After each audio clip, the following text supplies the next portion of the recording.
force on moving charge in the magnetic field. पिछला topic के मुताबिक कि जब हम किसी भी करंट कैरी कंडक्टर को मैग्नेटिक फील्ड में रखते हैं तो कंडक्टर जो है वो under the influence of the force to be produced due to the interaction of the two magnetic field जब वो मूव करता है depending on the direction of the magnetic field और करंट। अब उसी चीज को अगर हम आगे लेके चलें तो ये उसकी एप्लीकेशन में से एक एप्लीकेशन है force on a moving charge in the magnetic field. Actually वहां पर जो फोर्स अमल कर रही होती है वो चार्ज पार्टिकल्स के ऊपर एक फोर्स अमल करती है। जब उसका सम ऑफ अलजेब्रिक सम करते हैं तो एक आपको रिजल्टेंट फोर्स देती है जिसके नतीजे में कंडक्टर जो है वो मूव करता है या वो हरकत की हालत में है। आपके सामने एक पीस ऑफ कंडक्टर जो है वो मैंने रखा हुआ है जिसकी लेंथ जो है वो फर्ज कर लेते हैं कि ये कैपिटल एल के बराबर है और इसका cross sectional area capital A और इसमें से आई के बराबर करंट जो है वो गुजर रहा है और इसके अक्रॉस मैग्नेटिक फील्ड एक एक्सटर्नल मैग्नेटिक फील्ड जो है वो अप्लाई किया गया है। अब देख रहे हैं कि ये जो इसमें छोटे छोटे चार्ज पार्टिकल दिखाए हुए हैं इसके ऊपर कितनी फोर्स जो है वो अमल कर रही है इसमें से करंट के फ्लो करने के लिए। उसके लिए आपके सामने यहाँ मैंने लिखा है physical q times of B cross B. ये है टोटल अमाउंट ऑफ फोर्स जो इसके ऊपर अमल कर रही है। अब हमने इसी चीज को ही आगे साबित करना है कि आया कि वाकई यही फोर्स अमल कर रही है या कोई और इसके अंदर डिफरेंट फिनोमेना है। इस मकसद के लिए हमने ये लेंथ ऑफ कंडक्टर लिया जिसके क्रॉस मैग्नेटिक फील्ड लगा हुआ है। इसी रेफरेंस से ये F L equal I into L cross B ये पिछला टॉपिक ही है उसके मुताबिक ये फार्मूला लिखा है आई करंट को एल लेंथ ऑफ कंडक्टर और बी जो है वो मैग्नेटिक फील्ड को दर्शाता है। अब देखिए मैंने आपके सामने मेंशन किया कि फर्क करें इसकी लेंथ जो है कैपिटल एल है दिस इज द लेंथ और ये इसका क्रॉस सेक्शनल एरिया है। अब इन दोनों को मल्टीप्लाई करके हम इसका पहले वॉल्यूम निकालते हैं। वॉल्यूम जब निकालेंगे तो ये आ जाएगा volume is equal of the conductor is equal A into L यानी एरिया मल्टीप्लाई बाय लेंथ। ये आपको बखूबी इल्म है कि एरिया के अंदर दो लेंथ होती है यानी लेंथ मल्टीप्लाई विड्थ और उसको एक तीसरी लेंथ से मल्टीप्लाई करें तो वो वॉल्यूम बनता है। अब यहाँ ये भी फर्ज करिए कि इसमें जो पर यूनिट वॉल्यूम है उसके अंदर जो पार्टिकल्स की तादाद है वो अगर स्मॉल n के बराबर हो तो टोटल इसमें पार्टिकल कितने हो जाएंगे यानी इसका total volume multiply by number of particles पर यूनिट वॉल्यूम तो ये आपका टोटल आ जाएगा that is total charges is equal to n into a है। अब देखिए बेटा यहाँ ये जो चार्जेस जो मूव कर रहे हैं every charge particle carries a certain amount of charge. Let's suppose के एक पार्टिकल के ऊपर जो चार्ज है चार्ज ऑन ईच पार्टिकल ये आपके सामने दिखाई अगर क्यू कूलम्स के बराबर है और इतने पार्टिकल्स हैं इसमें एन ए है तो टोटल चार्ज कितना बन जाएगा इसको हम मल्टीप्लाई कर देंगे total charge on n a n particles. इसको अगर हम डेल्टा कैपिटल क्यू से लिख दें तो ये आएगा आपके पास एन ए एल क्यू। अब जब ये चार्जेस मैग्नेटिक फील्ड की वजह से मूव करेंगे तो मूव करने के नतीजे में ये जो है ये करंट पैदा करने का बायस बनते हैं आई। तो according to the standard ohm's law हम जानते हैं कि इसमें I is equal to delta Q over T यानी rate of flow of charges. तो यहां से आपको पता चल जाएगा कि इसमें से कितना करंट जो है वो पैदा कर रहे हैं जब ये charges under the force move करेंगे। यहाँ डेल्टा क्यू की वैल्यू पुट कर देते हैं हमारे पास आ जाएगा n a l q divided by t. T यहाँ से चार्जेस की वेलोसिटी के साथ हम इसको रिलेट करेंगे, यानी टाइम की वैल्यू स्मॉल टी जो है उसकी वैल्यू हम लेते हैं। हमें मालूम है कि v equal to l over t. L उस फासले को जो उसने तय करना है, यहाँ पे उसने जो फासला तय करना है वो इस कंडक्टर की लेंथ के बराबर तय करना है, इसलिए एस को हमने एल के बराबर रख लिया और उसके बाद आ गया ये v equal to l over t. यहाँ से टी की वैल्यू को निकालना चाहें तो ये आ जाएगा आपके पास एल ओवर वी। अब ये टी की वैल्यू भी इसमें बुक कर देते हैं। जब इसमें इस वैल्यू को हम इस्तेमाल करेंगे तो आपके पास यही जो करंट की वैल्यू होगी I will be equal to NaL Q divided by L over V। ये V ऊपर चला जाएगा, जब ऊपर जाएगा तो ये बन जाएगा NaL Q multiply V over L। L से L कट गया, I की वैल्यू जो है वो आपके पास आ गई NaQ इंटू V। अब ये जो आपके पास I की वैल्यू आती है, इस वैल्यू को हम ये जो स्टैंडर्ड इक्वेशन आपने magnetic force because of this magnetic field F equal I into L cross B, तो यहाँ हम इसको रिप्लेस कर देते हैं I की जगह। तो ये आ जाएगा आपके पास FL is equal to NaQV into L cross B। इसको कोई नंबर हम दे देते हैं इक्वेशन को, अगर हम इसको 1 कर लें तो ये आपकी इक्वेशन नंबर 2 हो जाएगी। अब यहां पे आप देखें जो ब्रैकेट के अंदर L क्रॉस B, यानी यहां जो इसके दोनों के मल्टीप्लाई करने की जो इंटरेक्शन होगी मैग्नेटिक फील्ड और कंडक्टर जब एक दूसरे के परपेंडिकुलर होते हैं तो ये फोर्स जनरेट का वर्क करने का बायस बनते हैं। अब इसी चीज में यहाँ ये जो L है जो कि एक वेक्टर फॉर्म में लिखा हुआ है, और ये भी ध्यान में रखिएगा कि यहाँ डायग्राम में दिखाया हुआ है कि जो वेलोसिटी v की डायरेक्शन है ये अलोंग द कंडक्टर है। इसी तरह कंडक्टर की लेंथ वो भी यही है। जब हम इस L को वेक्टर फॉर्म में लिखेंगे और वेलोसिटी भी एक वेक्टर क्वांटिटी है, तो जब ये पैरेलल होंगे तो इनके जो यूनिट वेक्टर आई मीन इनकी जो डायरेक्शन होगी वो भी एक दूसरे के पैरेलल होंगे। इनके यूनिट वेक्टर जो एक दूसरे के पैरेलल होंगे, तो पैरेलल होने से मतलब है कि वो एक जैसी, तो देखिए दोनों के यूनिट वेक्टर की बात हो, डायरेक्शन शो करनी है ना। तो यूनिट वेक्टर क्या होता है? क्या vector whose magnitude is equal to 1 and is directed along the direction of the vector।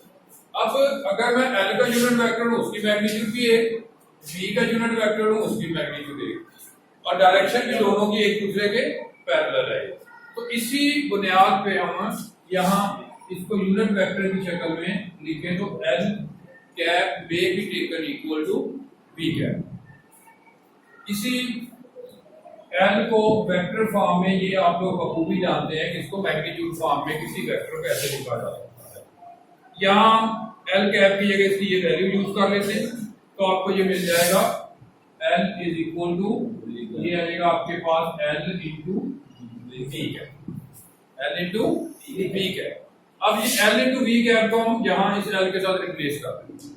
जब यहाँ रिप्लेस करेंगे तो आपके पास ये FL is equal to NaQV NaQV bracket LV cap cross V। तो बेटे इसमें L जो है ये एक उसकी मैग्नीट्यूड को ज़ाहिर कर रहा है, यानी एक कांस्टेंट नंबर है। कांस्टेंट नंबर को हम यहाँ ब्रैकेट के अंदर आके मल्टीप्लाई करें या बाहर आके उससे कोई फर्क नहीं पड़ेगा, क्योंकि इसकी कांस्टेंट नंबर की कोई डायरेक्शन जो है वो नहीं है, क्योंकि ये उसकी सिर्फ और सिर्फ मैग्नीट्यूड को ज़ाहिर कर रहा है। तो यहाँ V भी मैग्नीट्यूड को ज़ाहिर कर रहा है, इन दोनों का हमने इंटरचेंज कर देते हैं। एक्चुअली तो मल्टीप्लाई होना है ना इसमें, NaQL into V cap cross V। अब ये देखिए ये जो V इंटू V कैप है ये किस चीज को ज़ाहिर कर रहा है? वेलोसिटी वेक्टर को। जिस तरह से ये L को लिखा है L इंटू L कैप, ये डिस्प्लेसमेंट वेक्टर आ गया, यहाँ पर V into V cap shows the velocity. तो ये आ जाएगा आपके पास FL is equal to NaQL bracket V cross V। ये हो गया आपकी इक्वेशन 3। तो ये जो इक्वेशन 3 है बेटे, ये जाहिर कर रही है कि for the length L metre of a conductor placed in a magnetic field B, जो इसके ऊपर चार्जेस के ऊपर फोर्स अमल करेगी, that will be equal to FL is equal NA/L into B cross B। ये टोटल फोर्स होगी जो इसके पूरे वॉल्यूम की वजह से अमल कर रही है। अब हमने लिखा force on a moving charge in a magnetic field. अगर हम एक सिंगल चार्ज के लिए, एक सिंगल इलेक्ट्रॉन कह रहे हैं या एक प्रोटॉन कह रहे हैं, उसके लिए अगर हम मालूम करना चाहें तो क्या करेंगे, ये जितनी भी फोर्स आपके पास आई है, इस सारी फोर्स को इसके वॉल्यूम से डिवाइड करेंगे। जब वॉल्यूम से डिवाइड करेंगे तो पर यूनिट पार्टिकल आ जाएगा, पर पार्टिकल। तो यहां हम लिखेंगे फोर्स ऑन वन पार्टिकल या सिंगल पार्टिकल कह देंगे। तो ये आ जाएगी आपके पास, इसको हम F के साथ डिनोट करेंगे। This will be equal to FL denoted by NaL। ये वॉल्यूम यहां लिखा था NaL। इसकी वैल्यू पुट कर दें इसमें। F इज इक्वल टू, ये है आपके पास NaQ into L, NaQ into L bracket B cross B divided by Na। ये चीज इसमें कैंसिल हो जाएगी, तो हमारे पास ये F आ जाएगी Q into B cross B। तो यहां से आपके पास जो फाइनली जो रिलेशन आएगा, जो हमने यहां से स्टार्ट किया था, कि हमारे पास रिजल्ट था कि जब भी इस चार्ज पार्टिकल को आप फ्रीली एक मैग्नेटिक फील्ड के अंदर छोड़ेंगे तो resultantly it will be acted upon by a certain amount of force which is equal to F is equal to Q into B cross B। अब इस सारी चीज को देखें, हमने जब एक प्रोसेस से गुजरे हैं तो प्रूव करने के बाद हमारे पास यही रिजल्ट आ रहा है F is equal to Q into B cross B।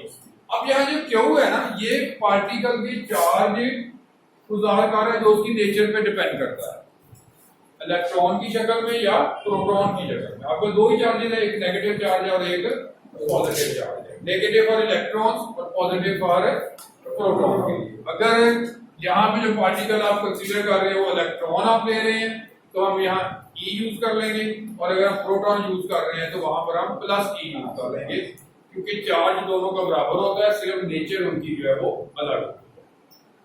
तो ये चीज आ गई। अब उसके बाद इसकी डायरेक्शन का मसला है कि ये जो रिजल्टेंट फोर्स बनेगी, क्योंकि ये एक वेक्टर क्वांटिटी है, इसकी डायरेक्शन भी होगी। डायरेक्शन के लिए वही पिछले टॉपिक्स में हम सारी बात जो करते चले आ रहे हैं, वो राइट हैंड रूल वाला। क्या है वो? Right hand rule. Right hand rule के तहत अगर आप अपने राइट हैंड को इस तरह से फैलाएं तो इसमें आप देखेंगे कि जो आपका थंब और इसमें जो उंगलियां हैं वो आपकी इसको जाहिर करेंगे, ये वेलोसिटी और ये मैग्नेटिक फील्ड। ये वेलोसिटी को शो कर रहा है और ये मैग्नेटिक फील्ड। अब इसी चीज को अगर मैं इस फील्ड के ऊपर रखूं, यहां ये देखें, यहां ये वेलोसिटी हो गई और ये इसका मैग्नेटिक फील्ड हो गया, ठीक है। जब मैं इसको इसके साथ क्रॉस करूंगा, मल्टीप्लाई करूंगा, तो अल्टीमेटली जो इसकी डायरेक्शन आएगी फोर्स की वो यूं आएगी बाहर की तरफ। अगर मैं इसको उल्टा कर दूं तो ये क्लॉकवाइज होके ये इनटू द पेपर हो जाएगी, यानी अंदर की जाने चली जाएगी। यहां पर ये देखें, ये इसकी V और ये इसका मैग्नेटिक फील्ड। रिजल्टेंटली जो भी फोर्स आएगी वो इस प्लेन को परपेंडिकुलर होगी। Perpendicular mean like this one, इस हथेली से बाहर की जाने। अगर मैं इस उंगली को ऐसे कर दूं, ये देखें ये उंगली आ गई, ये इसकी फोर्स को जाहिर करेगी, ये वेलोसिटी जो डायग्राम में दिखाया हुआ है, और ये इसका मैग्नेटिक फील्ड जो यहाँ पर। अगर इसकी डायरेक्शन उल्टी कर दें तो यही चीज जो होगी ये चेंज हो जाएगी, यानी अगर ये पहले ऐसे है अब ये ऐसे हो जाएगी, यानी अब वेलोसिटी इधर हो गई है और फील्ड वही है, फोर्स जो भी इनसाइड द पेपर चल जाएगा। यानी ये उस सूरत में है जो भी आपके सामने बनाया हुआ है कि जब करंट नीचे से ऊपर यानी एंटी क्लॉकवाइज होगा, जब इसको क्लॉकवाइज करेंगे तो ये इसके बिल्कुल उल्टी डायरेक्शन में।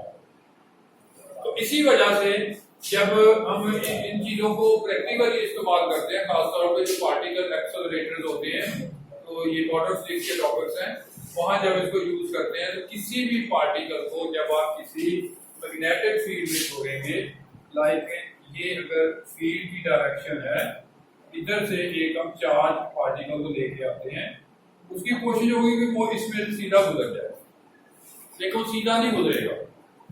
जब वो इसमें गुजरने की कोशिश करेगा तो दोनों की इंटरेक्शन के नतीजे में इसके ऊपर एक फोर्स अमल करेगी। ये चार्ज पार्टिकल है, उसका इलेक्ट्रिक फील्ड है, और ये यहाँ पे इसके ऊपर ये मैग्नेटिक फील्ड कुछ होगा। तो नतीजतन क्या होगा कि ये पार्टिकल सीधी लाइन पे जाने की बजाय इस तरह से ये एक आर्क की शक्ल में ये घूमता चला है। और अगर इस चीज को मुसलसल हम जारी रखें तो रिजल्टेंट भी क्या है कि ये इस तरह से एक गोल चक्कर की शक्ल में, यानी सर्कल की शक्ल में इसका रास्ता जो है वो जनरेट होगा। क्यों? क्योंकि देखिए हमने कहा फोर्स जो होगी वो परपेंडिकुलर होगी, ठीक है। यहां पर ये चीज है और ये यहाँ पे अगर इसका मैग्नेटिक फील्ड ये है और ये उसकी वेलोसिटी एक दूसरे के परपेंडिकुलर हो गए, तो अल्टीमेटली क्या होगा, जो फोर्स होगी वो प्लेन पे perpendicular which will be act toward the centre. और बिल्कुल ऐसे जैसे सेंटीमीटर फोर्स में बात करते हैं कि उसमें अगर रस्सी को किसी चीज के साथ बांध के मुसलसल खींच के रखें, वो जैसे जैसे आगे मूव करेगी वो बेंड करती चली जाएगी, उसका जो लीनियर पाथ होगा वो सर्कुलर पाथ में चेंज होगा। तो इस तरह ये पार्टिकल जो है वो अपने इस रास्ते के ऊपर घूमेगा, ठीक है। और इसके साथ साथ अब ये जो फोर्स डेवलप हो रही है, that is F is equal to Q into V cross B, इसके स्पेशल केसेस भी आगे कुछ आते हैं कि कहां पर आपको ये फोर्स मैक्सिमम मिलेगी और कहां पर ये फोर्स हमें मिनिमम की शक्ल में। इसको फिर उसी तरह से ये देखिए आपके पास ये F is equal to Q V B sin theta. जब मैग्नीट्यूड फॉर्म में लिखेंगे V B को तो ये आ जाएगा V B sin थीटा। अब यहाँ ये थीटा की वैल्यू के ऊपर ये डिपेंड करता है कि फोर्स कब मिनिमम होगी और कब मैक्सिमम। अब ये थीटा आपने कहा किनके बीच में लेना है, V और B के दरमियान। अगर V और B देखें, जिस जैसे ये है, ये V है और ये B है, अगर तो ये है परपेंडिकुलर, थीटा होगा 90 डिग्री। जब थीटा 90 डिग्री हो जाएगा तो यानी बल्कि इसको यूं लिखें, if B is perpendicular to B then theta is equal to 90 degree हो जाएगा। तो उस वक्त ये F जो होगी ये मैक्सिमम हो जाएगी, this will be equal to Q B, Q B, ये इसका मैक्सिमम केस आ गया। अब उसके बाद दूसरा केस है इसका मिनिमम कब होगी। अगर कोई ऐसी सूरत आती है कि B और B जो एक दूसरे के पैरेलल या एंटी पैरेलल हो जाते हैं, पैरेलल या एंटी पैरेलल हो जाए, उस सूरत में जो एंगल होगा, मैं इसको यूं लिख दूं कि if B is not parallel to B, is not parallel यानी एंटी पैरेलल हो गया, और दूसरा इसका कि ये दोनों पैरेलल भी हैं, पैरेलल हो जाए या एंटी पैरेलल हो जाए। जब ये एंटी पैरेलल होंगे तो उस वक्त theta is equal to 180 degree और यहाँ पर थीटा इज इक्वल टू 0। जब ये दोनों वैल्यूज हम यहाँ पर पुट करेंगे आपके पास F इज इक्वल टू 0। तो इस चीज से भी ये साबित होता है थीटा की वैल्यू पुट करने से कि अगर आप चार्ज को या पिछले टॉपिक के मुताबिक एक कंडक्टर को फील्ड के अंदर मूव करवाना चाहते हैं तो देन इनके दरमियान जो मैग्नेटिक फील्ड है और उसकी जो वेलोसिटी है, जाहिर है कंडक्टर में से करंट जब गुजरेगा उसकी वेलोसिटी की डायरेक्शन चार्जेस की करंट के अलॉन्ग ही होगी। इधर चार्ज की करंट होगा, उधर चार्जेस मूव कर रहे हैं। जब ये अलॉन्ग हो जाएगी तो ये आपस में परपेंडिकुलर हो जाएंगे, अल्टीमेटली फोर्स जो होगी वो उसके परपेंडिकुलर जनरेट होगा। अगर वो पैरेलल मूव करते हैं तो उस सूरत में यहाँ पे फोर्स जो है जनरेट नहीं होगी। इस चीज के इसकी डिटेल जो है वो आप लोगों ने उसमें भी पढ़ी होगी, जब मोटर के ऑपरेशन को आप लोगों ने 10th क्लास में छोटी क्लास में पढ़ा होगा, या आगे जाके जब डिस्कस करेंगे तो उसके बाद एक चौथा केस भी आप लोगों की बुक में दिया हुआ है, वो भी मिनिमम केस है। वो उस सूरत में है कि F minimum will be equal to, अगर B is equal to 0, B is equal to 0, यानी मैग्नेटिक फील्ड सिफर कर दिया, मैग्नेटिक फील्ड अप्लाई नहीं किया, जब मैग्नेटिक फील्ड अप्लाई ही नहीं करेंगे तो ये जो चार्जेस होंगे दे विल नॉट मूव, ये मूव ही नहीं करेंगे। तो उस सूरत में क्या होगा, V भी सिफर हो जाएगा और ज़ाहिर V कब होगा, जब हम मूव कब करेंगे, जब फोर्स लगेगा। जब V आप मैग्नेटिक फील्ड जीरो कर देंगे तो उस सूरत में V जीरो हो जाएगा। जब V जीरो हो जाएगा तो उस सूरत में आपका, या इसको अगर दूसरी साइड से आप देखना चाहें, अगर इसको उल्टी साइड से देखना चाहें, हम कहते हैं V is equal to zero. हम कहते हैं V is equal to zero. V is equal to zero का मतलब charges are in the state of rest.